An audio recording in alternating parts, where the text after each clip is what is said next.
Mr. Happy by Roger Hargreaves. Mr. Happy. On the other side of the world, where the sun shines hotter than here, and where the trees are 100 feet tall, there is a country called Happyland. As you might very well expect, everybody who lives in Happyland is as happy as the day is long. Wherever you go, you see smiling faces all round. It's such a happy place that even the flowers seem to smile in Happyland.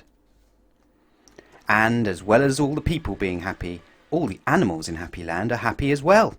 If you have never seen a mouse smile, or a cat, or a dog, or even a worm, go to Happyland. This is a story about someone who lived there who happened to be called Mr. Happy. Mr. Happy was fat and round and happy.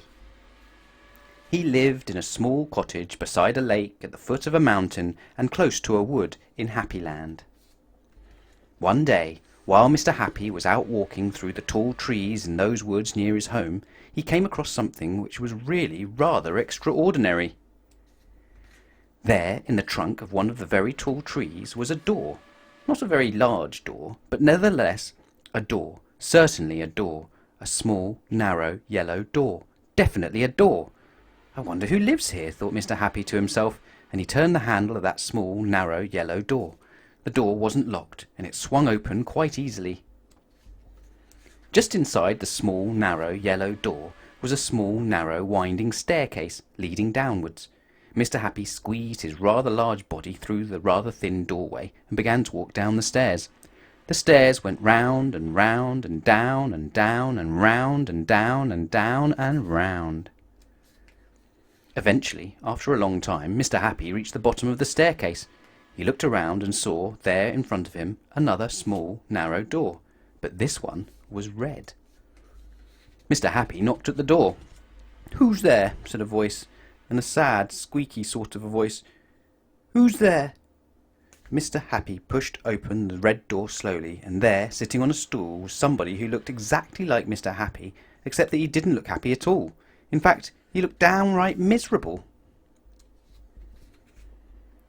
"Hello," said Mr. Happy. "I'm Mr. Happy." "Oh, are you indeed?" sniffed the person who looked like Mr. Happy but wasn't. "Well, my name is Mr. Miserable, and I'm the most miserable person in the world." "Why are you so miserable?" asked Mr. Happy. "Because I am," replied Mr. Miserable. "How would you like to be happy like me?" asked Mr. Happy. "I'd give anything to be happy," said Mr. Miserable. "But I'm so miserable, I don't think I could ever be happy," he added miserably. Mr. Happy made up his mind quickly. "Follow me," he said. "Where to?" asked Mr. Miserable. "Don't argue," said Mr. Happy, and he went out through the small, narrow, red door. Mr. Miserable hesitated, and then followed. Up and up the winding staircase they went, up and round and up and round and up until they came out into the wood. "Follow me," said Mr. Happy again, and they both set off through the wood back to Mr. Happy's cottage.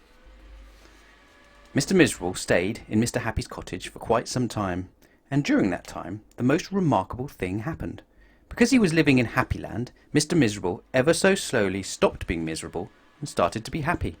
His mouth stopped turning down at the corners, and ever so slowly it started turning up at the corners. And eventually Mr. Miserable did something he'd never done in the whole of his life. He smiled. And then he chuckled, which turned into a giggle, which became a laugh, a big, booming, hearty, huge, giant, large, enormous laugh.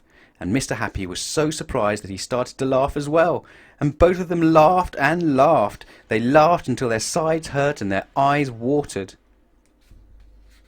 Mr. Miserable and Mr. Happy laughed and laughed and laughed and laughed. They went outside and still they laughed. And because they were laughing so much, everybody who saw them started laughing as well. Even the birds in the trees started to laugh at the thought of somebody called Mr. Miserable who just couldn't stop laughing. And that's really the end of the story, except to say that if you ever feel as miserable as Mr. Miserable used to, you know exactly what to do, don't you? Just turn your mouth up at the corners. Go on!